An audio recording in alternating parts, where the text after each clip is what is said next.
Hey, it's Buck. Welcome to Bacon Trees, or welcome back if you've been here before. I'm actually starting a series which I meant to do a long time ago, reviewing horror, action, and cult films from my blog, frankenfilms.blogspot.com. I've been writing reviews for years, and I meant to make videos years ago, but I got sidetracked with a bunch of other work and video topics and stuff like that.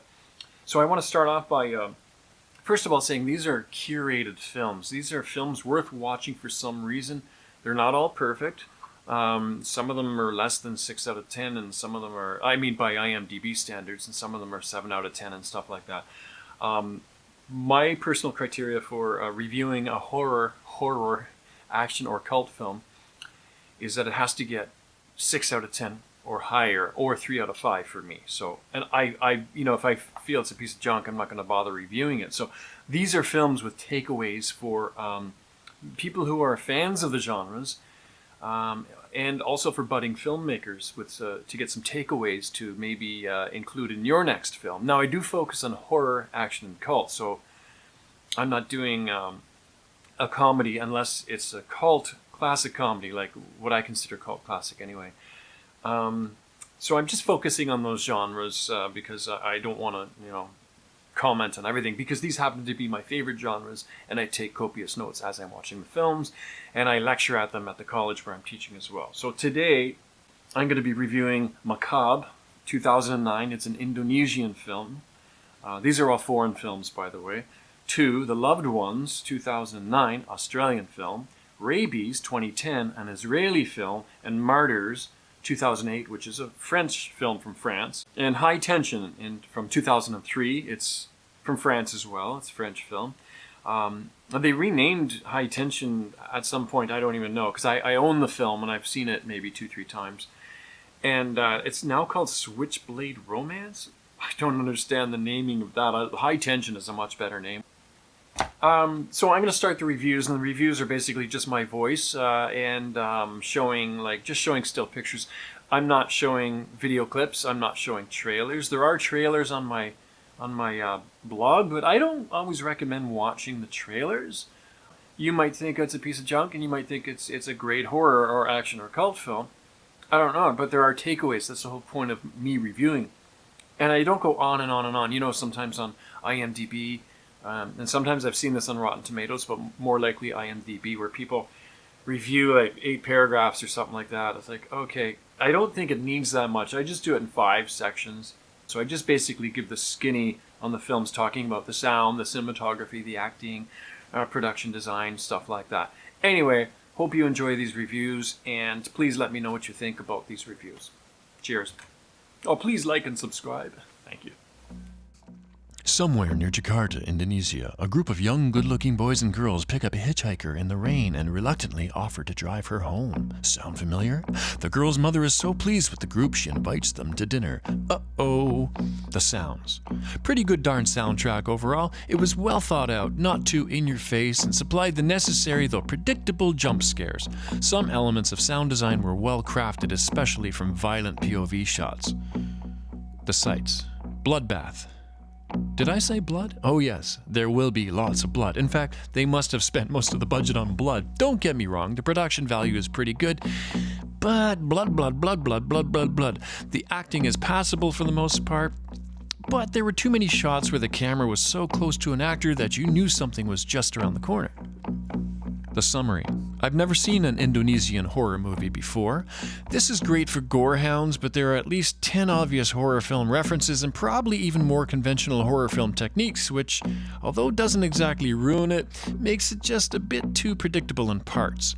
There was one question asked by one of the girls to the mother of the house which gave away part of the plot for me, but see if you can recognize it.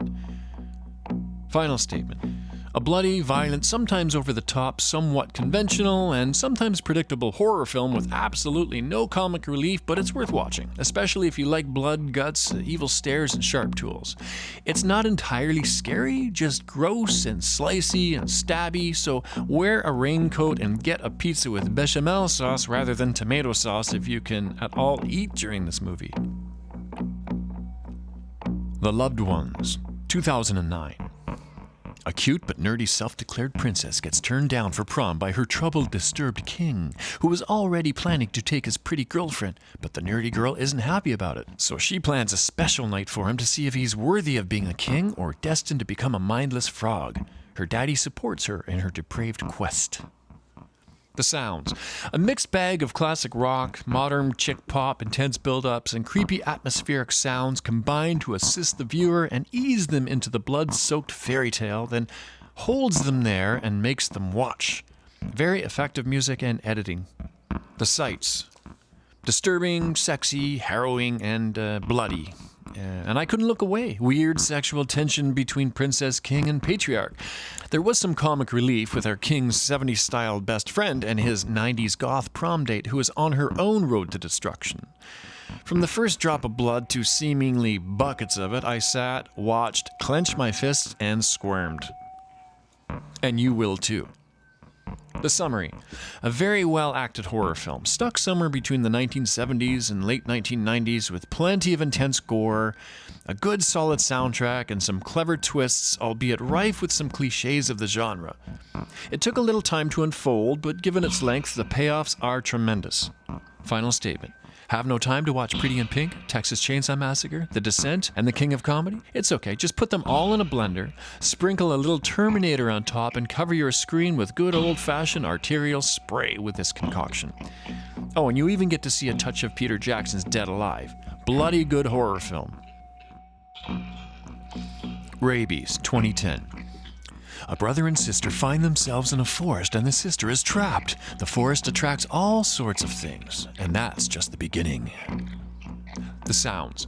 Nothing to complain about. It sounded awesome. Very little in the way of musical score, but then as the story gets more engaging, I didn't really notice anything but dialogue and sound effects.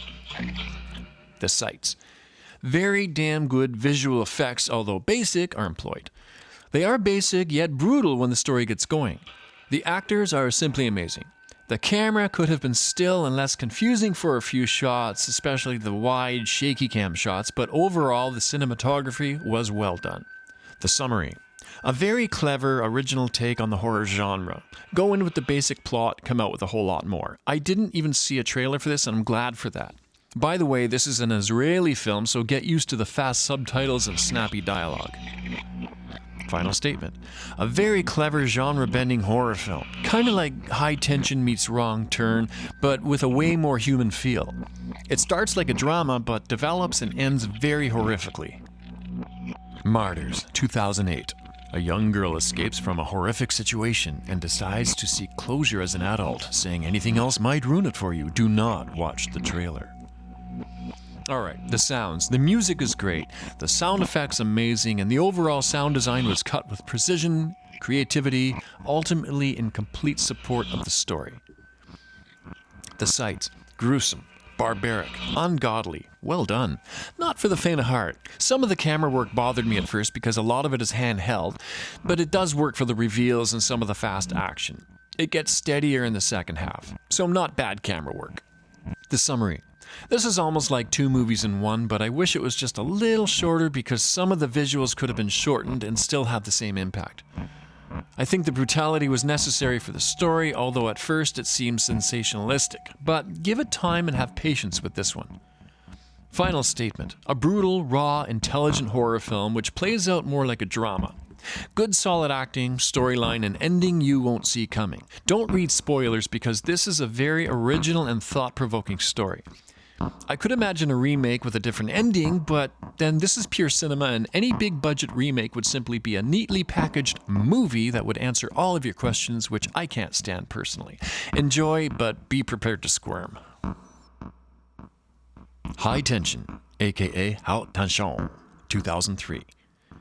A couple of girlfriends go on vacation and it goes terribly wrong when a serial killer starts ripping through the fabric of their existence. What sets the killer off is a little confusing, but there is love involved. The sounds. The music suited the images so well I can't imagine them without that soundtrack. The sound effects were as gruesome as the images they represented, and the overall sound design was top-notch and really supported the picture. The sights. It is technically a horror, but with really good acting. The fact that it feels like a drama makes the gore scenes just that much more intense. When there was blood, there was a lot of it. Aside from the blood, the color palette of the overall visual was infused with a grittiness that suited the feel of the film. I can't see how this would work on television unless it was heavily chopped. It's not only at times disturbing visually, but psychologically as well. The summary: a really well done horror film with great actors, realistic and well shot gore effects, and some of the best movie music and sound design I have heard for this genre. I'm a little disappointed by the ending, but I can now see how hard it would be to pull off that kind of story. Final statement. A bloody horror drama that cuts through flesh and bones and spits it out on the other side, where we are left a little confused as to why we are seeing what we are seeing, but are somehow satisfied with the results. So I hope you enjoyed those reviews of those horror, action, and cult films. My next series of films that I'm going to be reviewing, and I do 5 at a time, are going to include some gems that you might not have actually caught. You know, sometimes I find these films that are either obscure or that nobody talks about or people forget about, like Session 9, which I'll do that in an upcoming one. A lot of people didn't talk about Session 9 until way after it came out, and then people started discovering this film going, that's not a bad film. Session 9, check it out. Anyway, so there's other ones I'm going to be reviewing, including Ravenous and a bunch of other stuff you might have missed along the way. Anyway, cheers for now. Please like and subscribe and have a great day. Focus is the focus of 2020. Cheers.